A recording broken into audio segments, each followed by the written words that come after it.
ومن المنام البحرينية كان من المفترض أن يكون معنا أمس، لكن الآن يلتحق بنا بعض الظروف منعتنا. حسين المقهوي الدولي السابق لاعب الأهلي الذي انتقل إلى الأهلي السعودي أهلي جدة يوم أمس رسميا من الفتح بطل الدوري في الموسم الماضي. حسين، مبروك الصفقة، أهلا بك. كيف قضيت ليلتك الأولى وأنت أهلاوي؟ اهلا وسهلا فيك اخوي بتال. قضيتها والله صراحة كنت متعب. كان اتصال بيني وبين وكيل اعمالي، وكان بيني وبين اللي صراحة اشكره من كل قلبي الامير فهد، كان هو اللي متواصل معاي دائما. نعم. كانت متعبة بحكم أنا كنت سهران طوال اليوم، يعني أنتظر متى يخبرني وكيل أعمالي عشان أجي وكذا ونتفاهم بالصفقة. وكان في نفس الوقت والله كان عندي ظرف، وأخوي الصغير مريض مرة تعبان، فمن كذا أنا من كلا الحالتين كنت متوتر يعني، لكن الحمد لله عدت على خير يعني. طيب، حسين، لم تستغرق المفاوضات وقت كبير، مع أنه كان عندك مفاوضات سابقة من أندية ثانية، ولكن الفتح دائما كان يرفض. هل مرة لأنه عقدك اقترب على النهاية وافقوا، أو أنت أصريت على الانتقال؟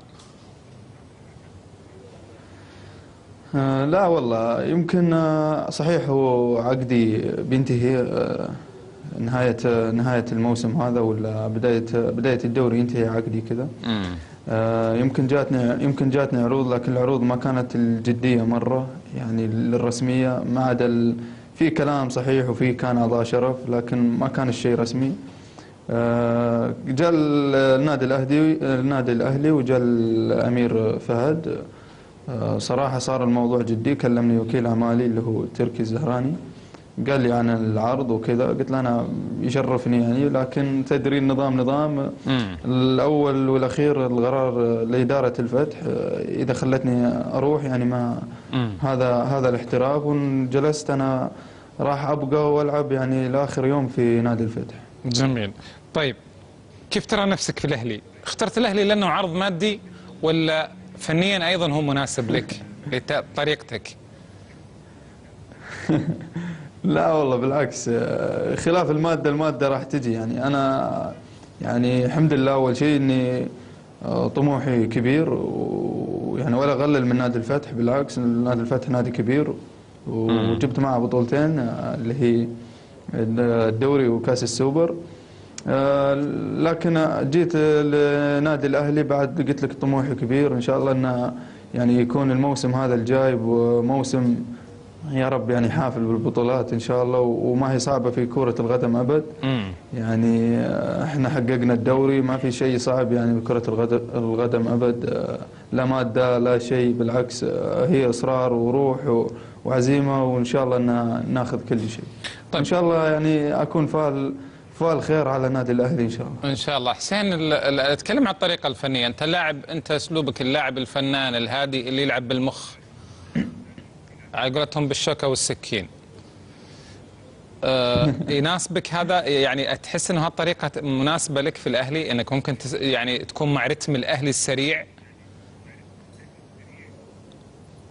ليه انت شايفني مو سريع اول؟ لا، ما اتكلم عن السرعة في الركض، اتكلم السرعة في الأداء. لا ان شاء الله اني انا ما جيت النادي الاهلي عشان شيء معين، بالعكس انا جيت عشان اخدم واعطي كل مجهودي صراحه. والرتم زي ما قلت راح يجي مع مو شرط بدايه المباراه مباريتين، راح اتعود واتاقلم مع المجموعه، وباذن الله راح الله يوفقني ويعطيني على قد نيتي، وان شاء الله انا بشتغل يعني بمساعده زملائي اللاعبين بعد، والجمهور يوقف معنا، وان شاء الله زي ما قلت لك بنال رضاهم ان شاء الله باذن الله. حمدان الحمداني بيلحق فيك؟ ايش؟ حمدان الحمدان زميلك بيلحق بك في الأهلي؟ ايش؟ والله كل شيء جايز، انا ما ادري عن شيء يعني، انا ماني وكيل اعمال ولا. انت مو وكيل اعمال، بس سالك هو وسالته بعض انه ممكن كان في بحديث بينكم انه ممكن كلكم تنتقلوا. والله حديث كان العام، كان حمدان كان يجي الأهلي ومطروح اسمه، لكن أنا حاليا ما أدري عن شيء يعني. هو في نادي الفتح، وسواء رحل الله يوفقه وانجلس بعدهم الله يوفقه. ما الفريق الذهبي للفتح يعني حسين بدأت تنفرط السبحة، بدأت حباتها تنفرط، بدأوا ينتقلون؟ لا لا بالعكس. فريق الفتح فريق يعني فيه عناصر شابة. يمكن أنا صحيح طلعت وربيع سفياني طلع، ومن قبلي كان أحمد بعبيد، كانوا في لعيبة يعني محمد شريفي وكذا، لكن النادي أنت شايف ما توقف. صحيح مرينا في ظروف الموسم هذا اللي راح، لكن الحمد لله عدت يعني. كنا من بطل دوري لين نغار على الهبوط، لكن الظروف مرت علينا صعبة، مو بس أنا كلاعب، حتى جماهيريا، حتى يعني الإداريين، الجهاز الفني. أنت لو تسأل تقول إيش فيه الفتح، ما راح أحد يعطيك الجواب المقنع مرة يعني. الوضع ما يطمن كان العام، لكن الحمد لله هو الثبوت هذا أهم شيء. وإن شاء الله السنة هذه الجاية هم يشدون حيلهم إن شاء الله ويرجع الفتح كما كان. نرجو لهم التوفيق. والدك يسميك ثنيان الحسا، وأنت تحب الهريفي، تبغى تكون الموسيقار الحساوي.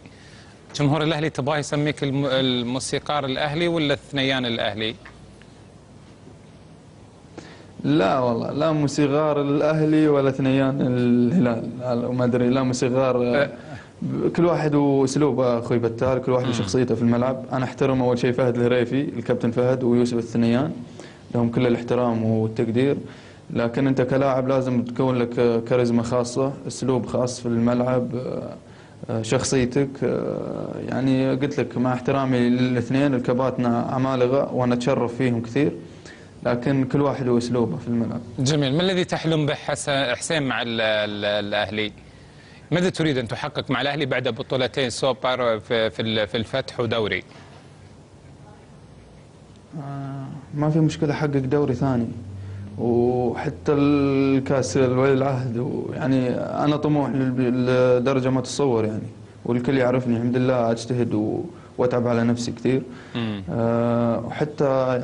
وحتى لو حصلت آسيا، يمكن النادي الأهلي أول كان في النهائي وخسر، بالعكس شرف الوطن. لكن هذه كرة القدم، فوز وخسارة. قدامنا السنة هذه، قدامنا مشوار، والسنين اللي جاية قدامنا مشوار طويل. لازم نتعب، لازم الجماهير توقف ويانا، الأعضاء الشرف، الإدارة، وإن شاء الله نكون عند حسن ظنهم إن شاء الله. أرجو لك التوفيق حسين المقهوي، بطل الدوري مع الفتح وبطل السوبر السعودي، والآن ينتقل إلى الأهلي جدة في عقد يمتد إلى 5 أعوام مقبلة. حسين، كنت تبغى تقول شيء قبل ما نختم؟ يبدو لي اشترت لي.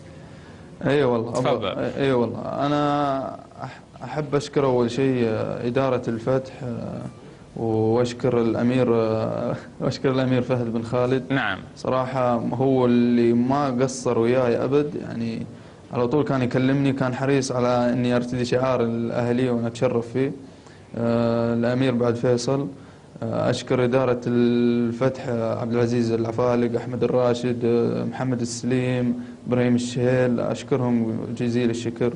وحاب أشكر بعد أهل الحساء، صراحة ما قصروا ويانا في الفترة اللي راحت، وأنا بالذات يعني أقول لهم على عيني وعلى راسي، توحشونا، لكن هذه حال كرة القدم. وإن شاء الله أنكم متوقفون معي مثل ما وقفتوا معي في الفتح، توقفون معي في الأهلي، وإن شاء الله أكون على حسن ظنكم إن شاء الله. أرجو لك التوفيق. أشكر، قلت لك أعيد وأشكر الأمير فهد، هو اللي صراحة تعب فيها، تعب. أشكره يعني. شكرا جزيلا لك أنت أيضا حسين المقهوي، لاعب الأهلي الذي وقع البارحة الأولى لصالح القمصان الخضراء في جدة. شكرا جزيلا حسين.